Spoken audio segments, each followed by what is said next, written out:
Hindi lahat ng ginto kayamanan. Akala ng iba, pag naka-iPhone ka, may kotse ka, o branded ang suot mo, nakaahon ka na. Pero may mga taong marangya ang anyo, pero baon sa utang. May mga taong kumakain sa karinderya, pero mahimbing ang tulog dahil walang inaalalang bayarin. Hindi yaman ang sukatan ng pag-ahon. Ang tunay na pag-ahon ay yung tahimik na gabi na hindi mo kailangang tumakbo sa gulo. Yung tahimik na pag-iisip na hindi kayang bilhin ng pera.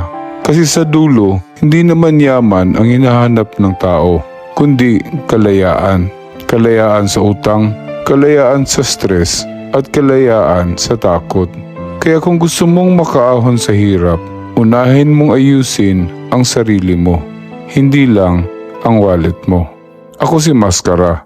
Hindi mo man ako kilala, pero naiintindihan kita. Pag may natamaan, panahon na para gumising.